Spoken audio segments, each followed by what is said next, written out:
Hi, everybody. My name is Angela O'Keefe, and I'm an alcoholic. And having said that, I'll try not to cry for the first 42 seconds. Overwhelming to be privileged enough to be asked to speak anywhere. And to be asked to speak at our first women's conference here in Canada is just something else. I feel a little bit like Ethel Merman. Our age remembers Ethel Merman. The other young kids can just, fake it for a minute. But her favorite song was, Curtains Up, Light the Lights, And when I heard that we were going to be a part of your conference, that's what I felt, How exciting for us to be sober and alive and here at this moment, right now. This is the only moment that we have together right now.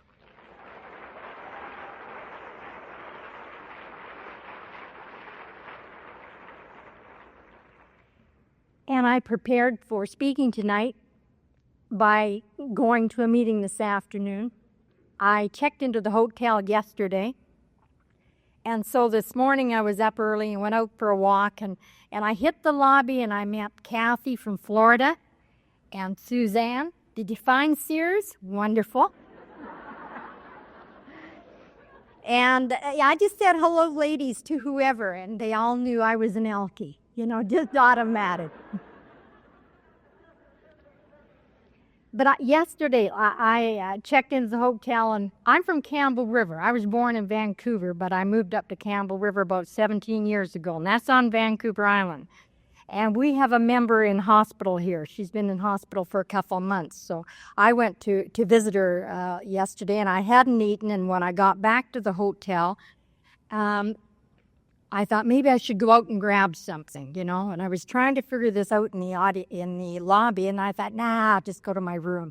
I went up to my room. There was a beautiful bowl of fruit, and guess what? A bottle of wine. And that's what I did. I just hooted out loud. I thought it was the funniest thing I'd ever seen in my life. I thought, gee, maybe that's what you get every once in a while,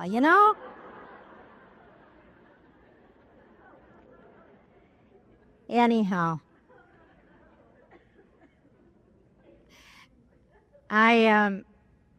my daughter gave me a book recently for Christmas. It was not an AA book, but it's a spiritual book. And I work on a ship, and I'll tell you a little bit about that later on. But I took the book with me out to the ship a couple of weeks ago. And I don't know whether it's alcoholism or just whatever, but sometimes I start at the back of the book. Does anybody identify that? So I was doing a little bit of this and that, and then on about the third day, I just sort of plopped it open. And it plopped open at a chapter, and the verse at the head of the chapter was a poem. And I just felt it really was about me, maybe about us. And the poem said, whatever you have to say, speak clearly. Let them see the roots, let them dangle, and the dirt, so that they will know where you came from. Oof!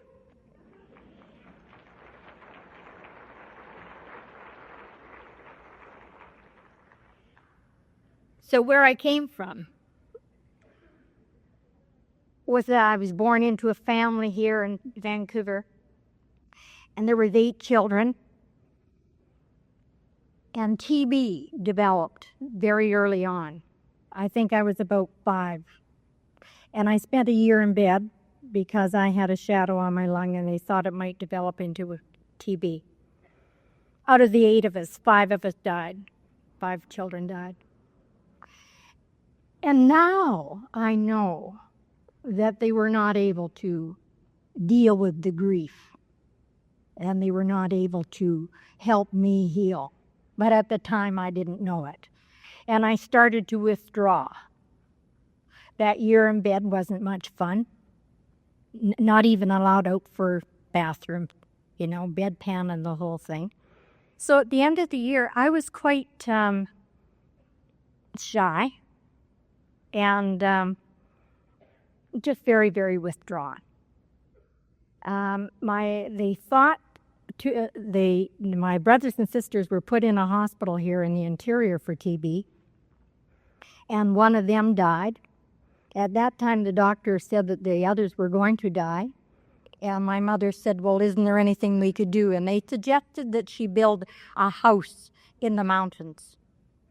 I think they meant Arizona.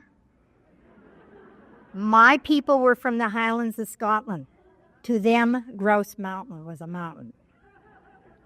So they built a house up on top of Grouse Mountain. And some of us, my mother and some of them moved in there, the rail. And my sister and I stayed behind in the main house in Vancouver. And so from the age of about 9 or 10, I guess I didn't have any nurturing as we know it today. And so all these things contributed to my feeling not a part of what I was growing up in. And I felt that I was not a good student, and I wasn't sports-minded, and I wasn't cute, and I just wasn't anything.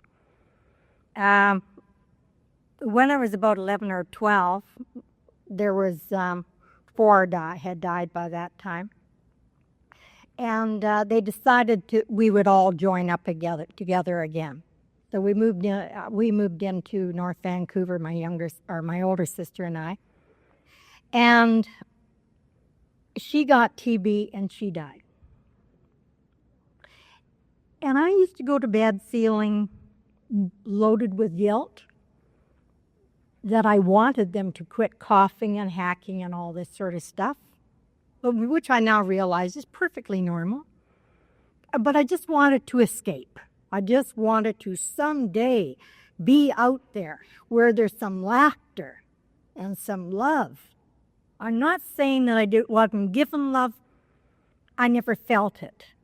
And I think it's very important in AA when we're trying to give. It's not so important the words. I think it's important what we give, that they really know that they're receiving love, because that's how we get better, by being loved better. At any case, when I was 16, my lips are getting tight here. When I was 16, I decided that was it. And I was going to go where there was some excitement. And about 5 blocks from here, there's a dance hall. There was a dance hall, probably not there anymore. So I phoned to find out what you had to do to get there New Year's Eve, and they told me you had to have $2. And so I got the $2 and told my parents I was staying with a girlfriend, and told the girlfriend I was staying somewhere else, and I got everybody confused, and I went to the dance. And I had never even dated. I was as green as grass. So I paid the $2, and they stamped my little hand so that under the lights it showed that you had paid. And I marched in with everybody else, and I sort of hung around, watched what the other gals were doing and that. And after a little while, somebody asked me to dance, and I danced. And he asked me if I'd like a drink. Well, whatever was going to go, I was going to have. So I said, yes, I'd like a drink. So we went out with some of his friends and their girlfriends or whatever, and we got down to the truck, and he said, drink down to here. And I did, and that was the end of New Year's. I went into an immediate blackout. I missed the whole thing. When I came to the next morning, it was about 5 or 6 in the morning, and I was wandering around the west end of Vancouver here. And I had vomited up all over myself, and I had holes in my stockings, and I was shivering and shaking, and I thought, oh my God, I'll never do that again. And I didn't do it for a little while. Eventually, I moved to the island with my parents, And they introduced me to a young gal that was a neighbor and worked at the store, and they thought perhaps it'd be nice for me to have a friend.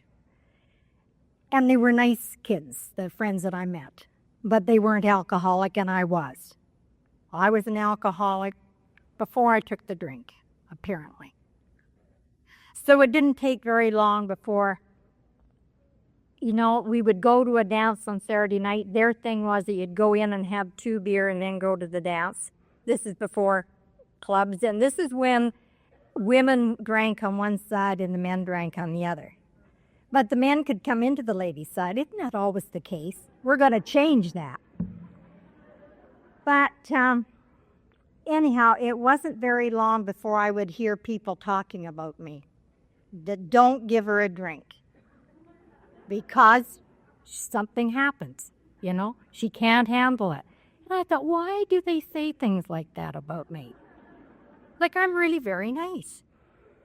One night, the door flew open in the beer parlor, and this woman came in and she didn't have any teeth left. She looked as scary as you can imagine. Took my breath away, and I said, "Who's that?" And they said, "Don't have anything to do with her, that's Peggy. She's an alcoholic." That's the first time I heard the word alcoholic. And 2 years later, Peggy was my best and only friend. I had gone through everybody, gone through them all. And Peggy was a friend. She was a friend in the best sense that an alcoholic woman is a friend to another alcoholic woman, even though you're still drinking and looking out for each other. I remember when Peggy got me an overcoat because it was winter and I didn't have one. And I love her, and I wish she was here. I don't know whatever happened to her. I tried to 12-step her when I came in, but she wasn't ready for it, and I don't know whether she ever made it. There was a couple of gals that I drank with that I tried to 12-step after I came in, and I made a special trip over to the island to ask them, to tell them what I'd found, and they both said individually as I called on them, "That's wonderful for you because you're a real lush, but it's not for us." And this was when I was 23 years old. And I called on them in November, and that New Year's Eve, one of them died in an armchair. She dropped a cigarette in. She was drunk. And by February, they took the other one out of the beer parlor in a straitjacket. And so you think, why me? Why me? How come I was so lucky to get here? Absolutely amazing. Absolutely amazing. I drank away everything that I had. I had a child, and I came close to losing her too. Fortunately, my mother looked after her. But there came a time when my mother heard about AA. Fabulous. Wonderful. She finally found out what was wrong with me. I didn't know what was wrong with me. I had heard them say alcoholic about Peggy, but I didn't associate it with me. But my mother was listening to a radio broadcast one morning on a Sunday morning, and I had arrived home as usual, 5 or 6 in the morning. I was passed out in the bedroom. And when I got up, she said, "There is something called AA, and it's in Vancouver, and it's for people like you." And I had wanted to quit drinking for a long time because I felt so full of remorse all the time. I felt full of remorse right from the beginning. I only felt full of let's have fun after about 5 or 6 drinks. But first thing in the morning, that was remorse, And so when she said that this thing in Vancouver would help people like me, I wanted it. So the next day, I did what everybody does if they're alcoholic and they have to do something important.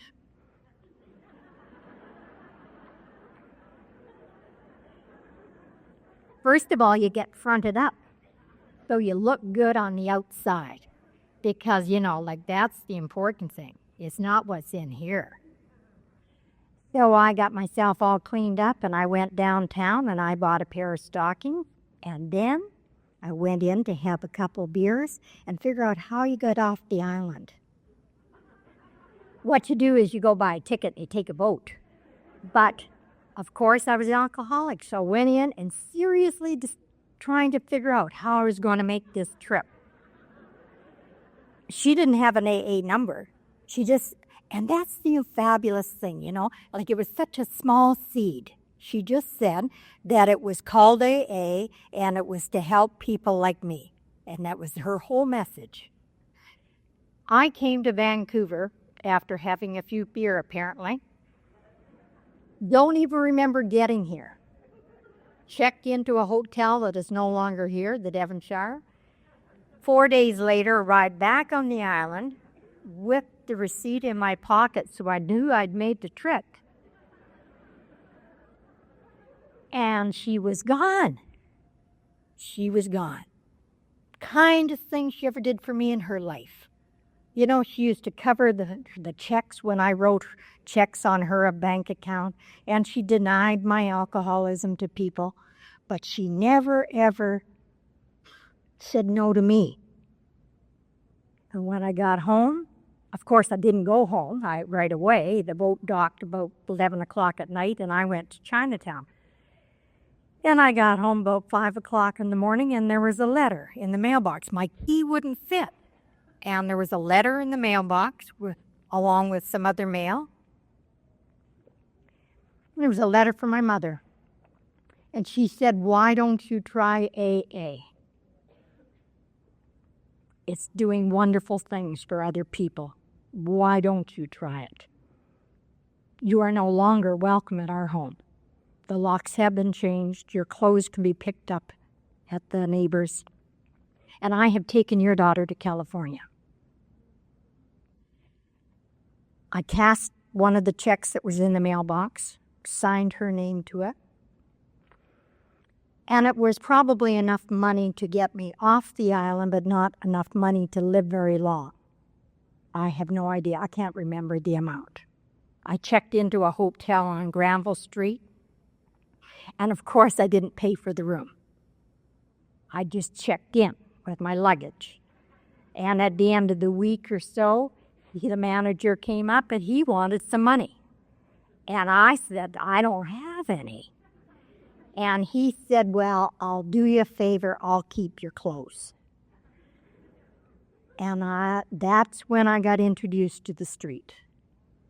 Now, I have no idea how long I was on the street. I think by the grace of God, he has maybe felt sorry for me, and I've missed out on a lot of the bad memories. But I was out there, and I was there quite some time. I was out there long enough that I kept gaining weight from the beer, getting fatter and fatter and fatter. I had no job. I only had the clothes I wore, which were a lilac-colored sweater and a black skirt, no coat. And as I got bigger and bigger and bigger, the brassiere finally gave up the ghost. And so when it gave up the ghost, probably some nice other AA alcoholic gal gave me a pin. I'm sure I didn't have the money to buy it. But I had a huge, big pin. And it kept my brassiere together. And my job on a daily basis was to hit the bars when they opened. Some of them opened at 8 in the morning, some 9, some 11. My job was to try and get myself to look good enough and then to work on my personality so that the bartender would buy the first drink and I could make that last until some other alcoholic came in with enough money for 2 beer and he'd buy me one. And so actually it didn't work out too bad, except that as time went on, I guess I wasn't that great looking, and so I'd sometimes have to try and sit up straight and look sexy. And when I did, inevitably, that pin burst open, and I got stabbed right in the back. God almighty, I try and keep smiling, and do up the pin and make to the restroom. Oh. So when I finally got here, my back was full of scabs. And it took me a while to realize what it was from. I have a pin in my glasses tonight. Does anybody need a pin? That's not done on purpose. I broke my glasses, but it is a good reminder for me, and I need lots of good reminders because I would love to tell you that I stayed because it was the greatest thing that I ever had in my life. And I thought I would never leave. Why would you leave? But I stayed only 12 years. I didn't do the steps. In the beginning, I did, and I was so a part of you. There wasn't many women in AA in Vancouver then. I didn't realize it was so new. It was wonderful, just fabulous. I just loved it. But I just didn't grasp that it is a program of recovery inside. I just somehow was too brain damaged or whatever, not able to be honest. And so I did no problem with the first step and second step, no problem. I always believed in God, so no problem with the third step. Except that I thought you just believe it in your heart, which I always have, and then you keep yourself looking nice. I came from a Protestant family. You know, you wear the white gloves to church, and you look wonderful and you're good. But, you know, it's what's inside. It doesn't matter what's on the outside. But I missed it. So when they suggested that I do the fourth step, I just couldn't. And just couldn't say to anybody, I don't know how, or I'm afraid. Just impossible. So they said, have you done it yet? Yes, I've done the fourth step. They said, well, you better make an appointment for doing this fifth step. I said, okay. So Reverend Smith was the man that you did fifth steps with in those days in Vancouver. So God love him, I made an appointment with Reverend Smith. And took all the 3 or 4 streetcars out there to his office, and I think I was in and out in about a minute and a half flat. He said I was wasting his time and that I needed to go back down and do the fourth step. I came down to the club. It was on Granville Street, the Alano Club, and I was the baby, you know, at that time in AA here. And so everybody's waiting to see what happened, you know, how did she make out? And I came in and they said, how'd it go? And I said, terrific, just terrific. And they said, see, we told you. And it was my loss, not their loss. They didn't lose a thing. They were just loving me better the best way they could. It was my loss. And it was the beginning of my slipping back into AA. I did all the things that they suggest that you not do in the beginning. One of the things, I don't know what they tell you guys, but when I came in, they said you weren't get involved emotionally with anybody. You weren't to date anybody, not for the first 2 years. And dating or getting involved or keeping in touch with my friends was no problem because I didn't know where they were anyway. I mean, I didn't know them. They were just in the bar. And when I walked in, they said hi. Well, I didn't know they had a last name or a phone number or an address. And so anyway, that was the beginning of the end. When I first came into AA, on the day I came in, I made a trip back to the island. I didn't have any money, you see, and I thought I wouldn't be able to make it in AA unless I had a room. So I made a trip back to the island, gambled on the chance that perhaps my mother might be there, and she was. Smoke was coming out of the chimney. It was wintertime. And I went around the back because I knew it wouldn't be welcome. And she came out and she had a big grin on her face, and then she saw me, and she said, what in the world are you doing here? And I said, This, I think, is a miracle. I said, I've joined AA. I hadn't even been to a meeting yet, but in my heart, I was a member, you know. I already knew that tradition. But I said, I can't make it unless I have some money. And she said, I'll give you $50 on condition that you don't see your daughter for a year. And that was the first thing that I had to do that was difficult, very difficult. It's easy to not arrive home and not do your things that you're responsible for if you're drinking. But if you're sober, then it's difficult. But lots of people had things more difficult than I did. So I took the $50 and then I asked if I could say goodbye to her, and she said no. No, the deal was that I would give you money and you would not see her for a year. $50 was not very much money then, it isn't today, but it was enough to get me back over to Vancouver and get me registered in the Y. So money, I thought, was the answer. I didn't grasp that the answer was spiritual. And so I started looking around for what could possibly be enough money for me. I didn't do a Dun & Bradstreet, so I didn't do too well. Anyhow, I was introduced to this fellow outside the program of AA, and I was introduced to him as a member of AA, that he was a member and I was a member.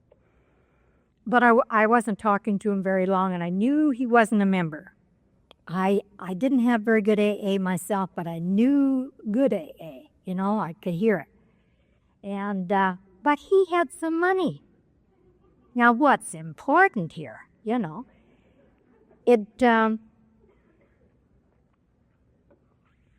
wasn't enough money.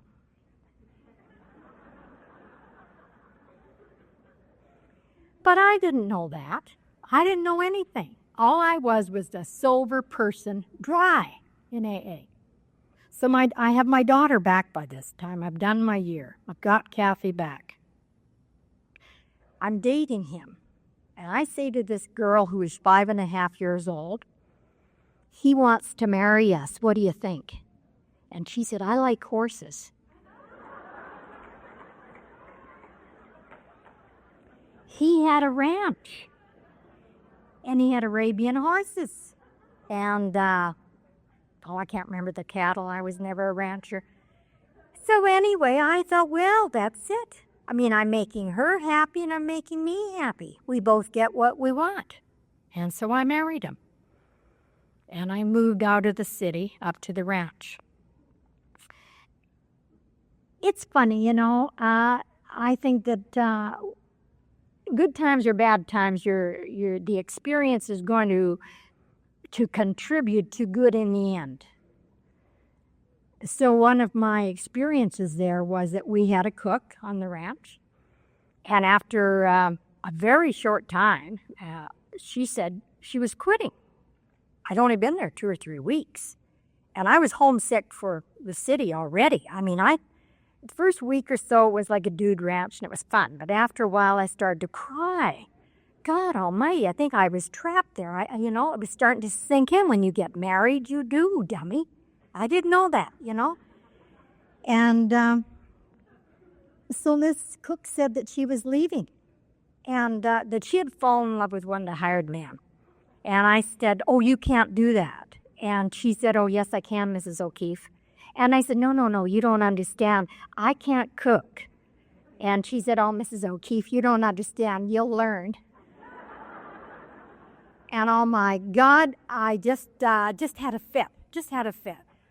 I had worked at the Vancouver Sun in my early sobriety and quit when I got married. So I phoned the Vancouver Sun, Edith Adams Cooking Cottage.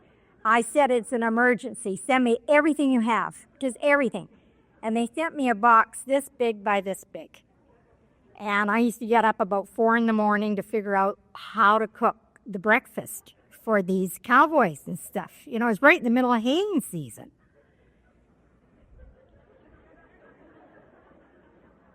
He said that if I didn't like it, that at the end of a year we would leave.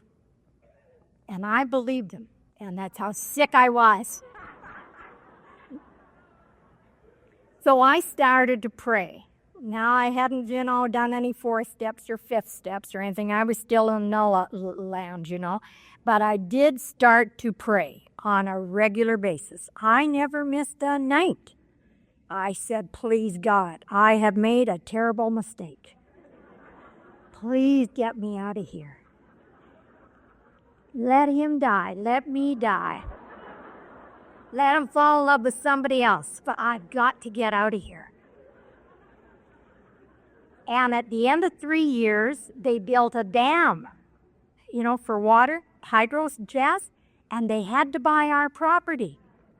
And my husband, who didn't believe in prayer, who had quit drinking on his own without AA, and didn't believe in God, here he's being removed in spite of himself. And I said, that's the power of prayer, We came down to Vancouver, and we lived in Vancouver for some time, and I had been away from meetings for so long that I didn't join a group, and I didn't come to AA on a regular basis. I have no idea when I quit coming to AA. If anybody had told me on the way out the last meeting I was at, that when I came back, I would have been drunk, and for a long time, I would not have believed them. Because I loved AA, and I didn't want to leave AA. And yet I wasn't here as we need to be, 100%. My husband went back to drinking. He had 17 years sober when he went back. And he lasted a couple months, and he shot himself. And by this time, I had more family. And I always thought that if only I could be on my own, it would be okay. It would be wonderful. Because, of course, the marriage was not happy. It wasn't a good marriage. What had I brought to it? Teeny bopper. I was 23 when I came in, going on 12 years old. And what had he brought? Some money. So there wasn't much to base a marriage on. But when he died, it never occurred to me that now get back into AA. I started drinking 8 months after he died. I didn't drink because I was mourning a great loss. I drank because I didn't go to AA and work the program. In order to receive, I have to give. And in order to give, I have to keep receiving. And I had quit doing that a long time before. So anyhow, I went to a banquet down in Bayshoring with my in-laws. And if anybody had told me you're not even going to leave here with them, I wouldn't have believed that. I didn't want to go to the banquet. It was a formal thing, and I was all dressed up and just, I was in depression.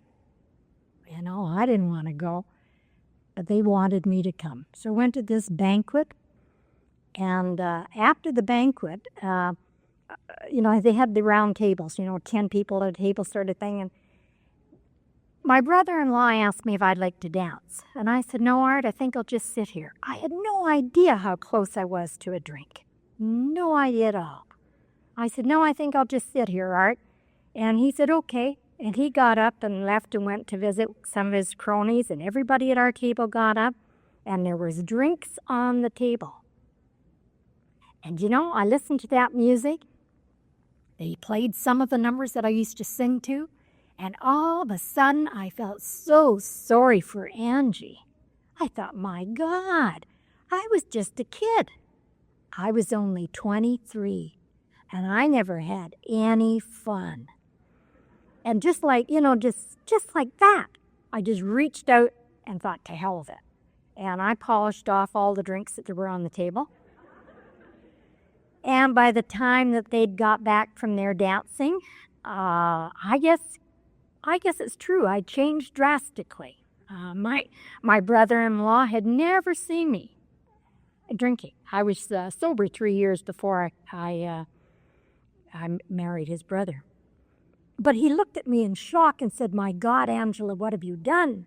And I said, "It's okay, Art. I can handle it."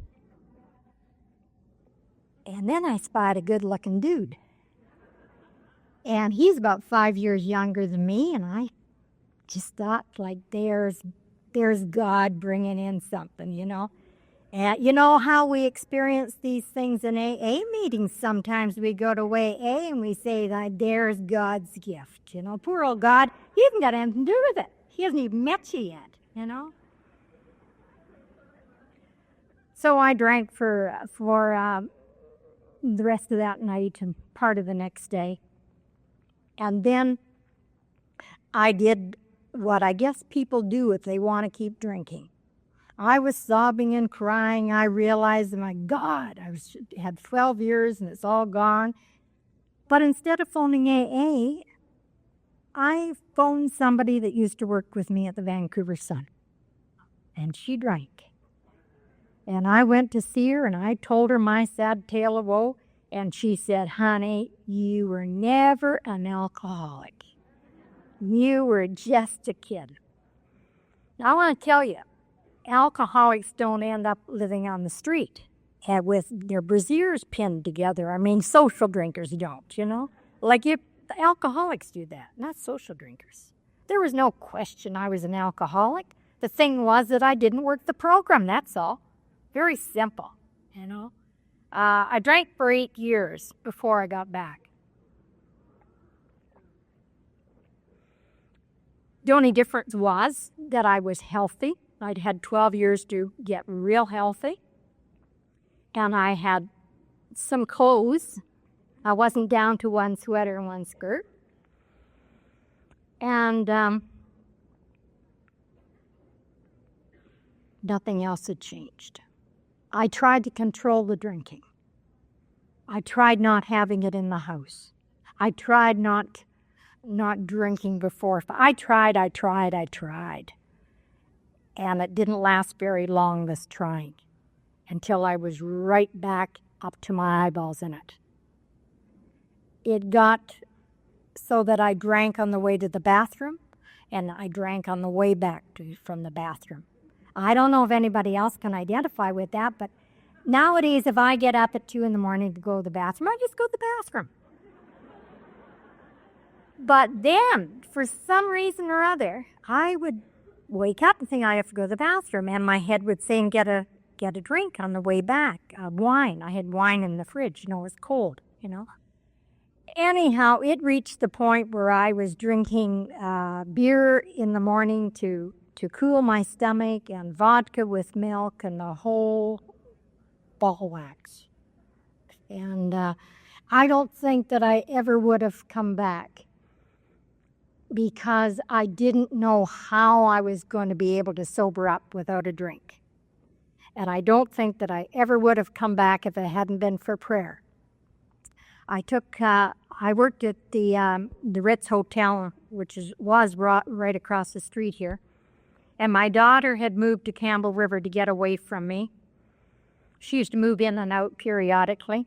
So she had moved up to Campbell River to get away from me. And the boys, my other 2 sons, wanted to go to visit her. And I knew that she wouldn't allow me to take them to where she was unless I was sober.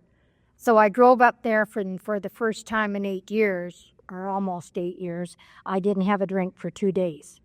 And my nerves in my arms were just screaming. I was just so fried from not having a drink.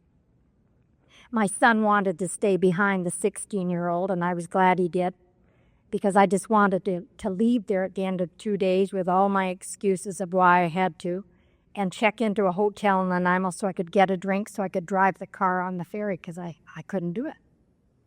What I didn't realize is that my older son wanted to stay behind so that he could talk to my daughter. And he said, "Do you think she's ever going to sober up?" And Kathy said, "No, I don't think so." She said, "I went to AA and they told me just get off her back If she's going to die, she'll die quicker. And if she's going to get back to AA, she'll get back quicker. Because they were trying to monitor my drinking all the time. And he said, do you think that we could try prayer?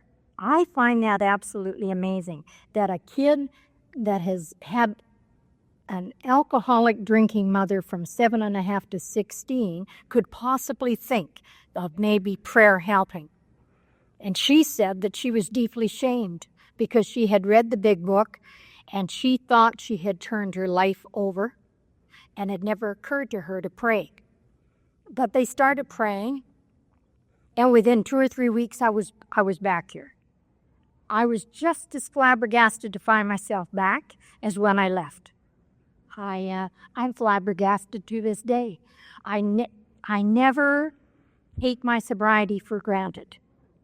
I'm aware at the strangest times that here I am in a room and all these women are alcoholics and they're members of AA, or here I am walking along the street and I'm sober. They expect me to get to work and I arrive. Never used to arrive.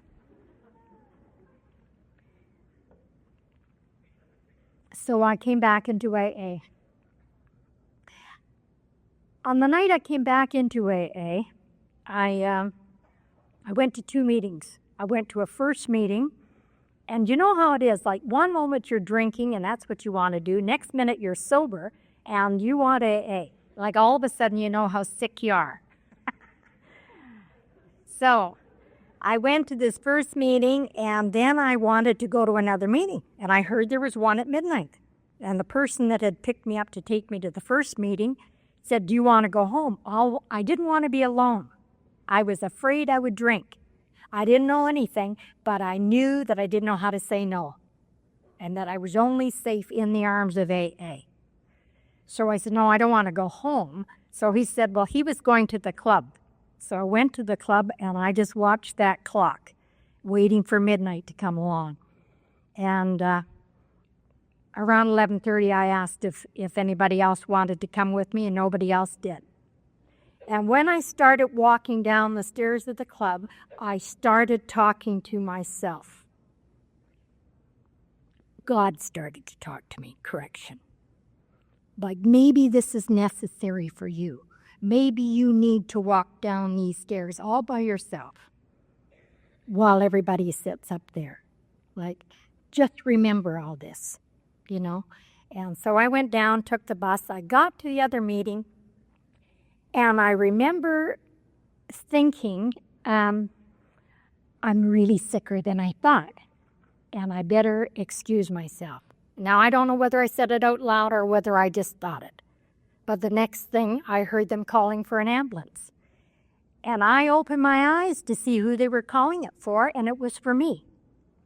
And I was lying on the street of Broadway, and there was somebody standing looking at me, and I knew instinctively he was a member of AA because all the pain and everything was on his face for another alcoholic. And I asked God, please let me live long enough to pay back what I received the first time. And I've been here 19 years. I didn't do that for you to clap just to get me time to not cry, because I always get emotional. There is, you know, one of the things about coming back into AA after you have been here the first time is there is absolutely nothing new that they can tell you. Absolutely nothing new. The book has not been changed, thank God. It is still the same. The traditions are still the same. And so while there was nothing new they could tell me, there was all those things that they'd asked me to do the first time that I hadn't done then, and that was necessary for my growth and my sobriety to start doing them now. They used to have a little thing, one of those Just for Today things. I'm going to mention this because I had a phone call last Sunday from a lady who I haven't met yet, but she said she heard me speak years and years and years ago, and I mentioned this story, and she said it helped her son. So Elizabeth, if you're here, my youngest son was 7.5 years old, so I cut up the Just for Today in little strips, and I folded them and I put them in the glass jar, and every morning I picked one, and my son Michael picked one. And I would read it out and explain what I was supposed to do work-wise for me for the day till I got to a meeting, and then I would help him read out his and explain his. And he never remembered his, but he always remembered mine. And when I'd be whining and sniveling and crying, and you're up and down like a toilet seat, he'd say, "Weren't you supposed to be trying to be happy today?" You know. Now, Michael have a year's sobriety today.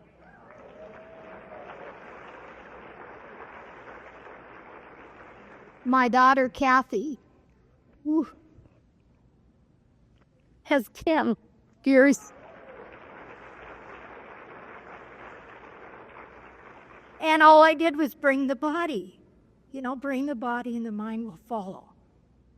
And do service for me. I mean, that's what I have to do. Not service, but service reaching out with your heart. Go to the airport. These are fabulous women that are coming into our city. I just felt so good and so prepared by their love today. I don't get to enough meetings today, and that is not by choice. But by God's design, I guess. And I work on a ship. About 8 years ago, May 1st, I was lying in bed one night talking to God. God's been fabulous to me. I mean, whatever you do, use it. It's like having the keys to Fort Knox and not using it if you don't use it. That God is within us all. And you just ask and he keeps directing you. Like he may say no sometimes, but you always get the direction. So I'd had an eye operation, and I don't have money. I have money for today, and that's all that's necessary. So I was lying in bed, and I knew I should be looking for a new job because my job had dissolved. And I said to God, I guess I might as well be honest with you because there's no sense in me being phony because you always know what I'm thinking about. So what I want to do is live on the waterfront. And it doesn't have to be palatial. I mean, like first time in AA, it had to be palatial. It can be just a little shack and all painted up, all fixed it up and everything, And 3 days later, I got a call, and this man said that his name was Captain Young, and he was from the motor vessel Uchuk 3, and how would I like to go to work for him? And I know God works, but I am always so stunned. I always say, And I had this eye operation, and I said, I'm not allowed to work till May 1st. I've had this eye operation. He said, that's exactly the day we want you, 1st of May. So that was 8 years ago. It's a freighter. It services the west coast of Vancouver Island, all the logging camps. And I was on, and they said I had to know how to make Nanaimo bars. And I had made all the bars in Nanaimo.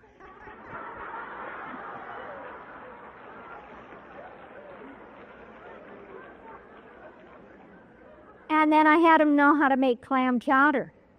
The only time I ever had clam chowder in my life was the morning that poor old man and his dog found me down the West Point Gray down here in Vancouver. But my son's boyfriend knew how to make the Nanaimo bars. He said no problem, he'd teach me. And it was a difficult thing for him, really, because, what you're dealing with here is somebody that doesn't know how to cook still.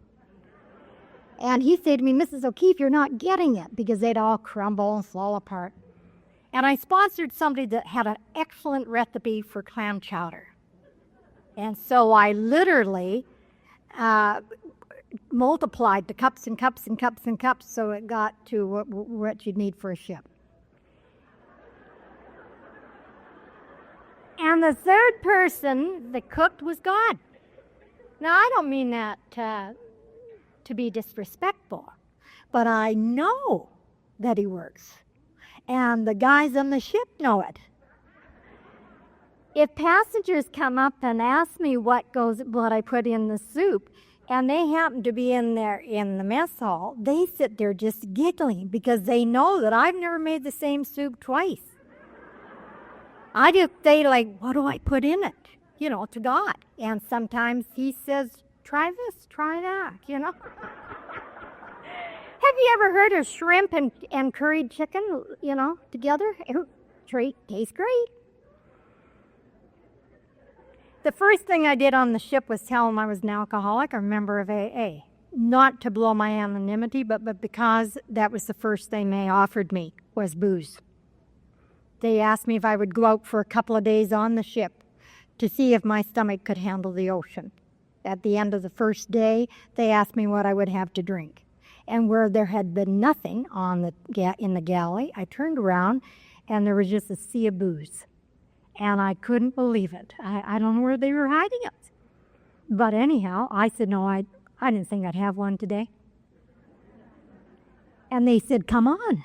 There's some rye or there's some beer and there's wine, whatever you want. I said, no, I don't think I'll have one today. Thanks anyway. They said, okay, but next Tuesday is when you start, and that's initiation day. And you're going to get drunk when you get to Tassus. So I said, well, then in that case, I might as well tell you I am a grateful member of Alcoholics Anonymous, and I had, I think, about 11 years sobriety at the time. So I won't be drinking on the ship. And there was complete silence. Sort of ruined their drinking. And there has been some sobriety on the ship since then. Our latest, he has 2.5 months. And they put in a tape deck in my room. When I asked God for a little shack, I didn't realize how small it was going to be. I have high heels on, but actually the room is about 5'6", I guess. I just touch it from head. I'm 5'4", and I just make it, lying down. But it's all I need. It's all I need. And they put this wonderful tape deck in my night table so I could listen to AA tapes. And they are so proud that they have a member of AA aboard ship. Sometimes they tell people that I'm the president.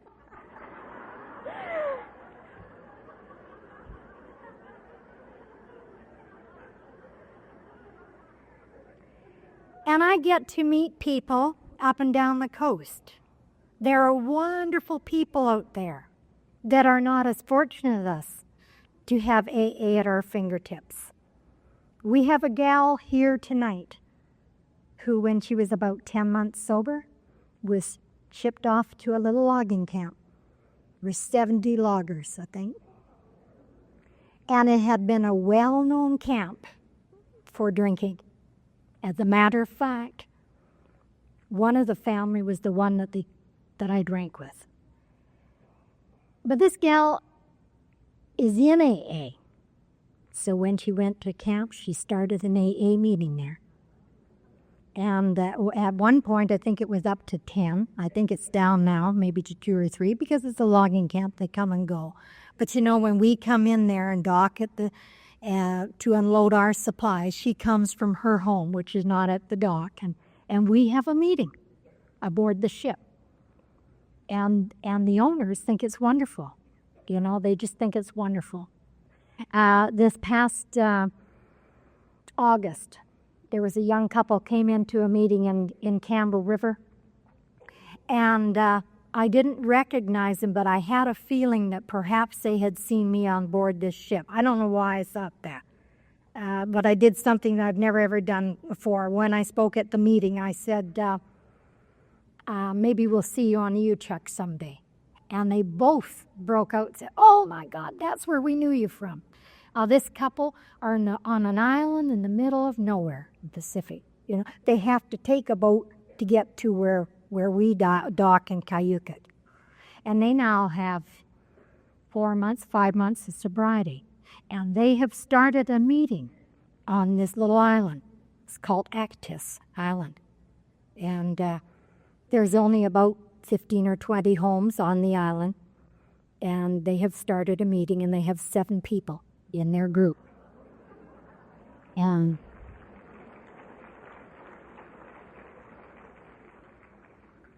I had the privilege of bringing them things, not necessarily from me, but from people in AA who do not know them, but know that they need to carry the message, that they need to give in whichever way they can. And so they're supplied with tapes and big books and AA Comes of Age and all the wonderful things that we are supplied with, you know. And I just consider it such a privilege to be awake, to know that it is not the messenger that is important, it's the message. And I'll be forever grateful that my kids tried prayer, because without it I might not have made it back. And with it, all things are possible. All things are possible. Yeah. Yeah.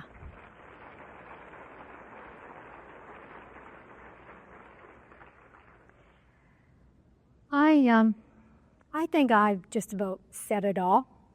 I love you all very, very much.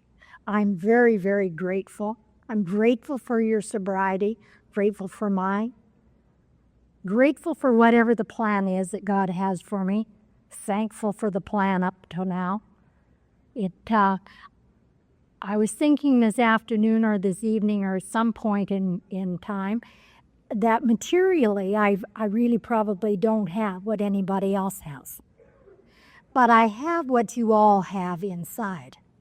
And really, that's the only bank account that counts, you know? And for the newcomer, please, please just keep coming. Just allow yourself to be loved until you can start loving us back. When they tell you that you are beautiful, and you are, know it. And know that they don't mean the outsides, that they mean the in. I can see her wiping her tears, and and you look choked. But they used to say that to me. They used to tell me, "You're beautiful, you're beautiful," and I didn't understand what they meant. They didn't mean the outside. They meant that there's a seed in there. There's a seed in there that has never been touched by the garbage that we've brought onto ourselves.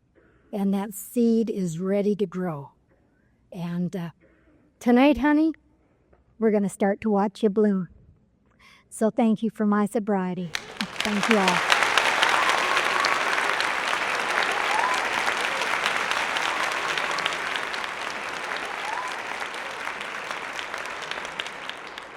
Mm-hmm.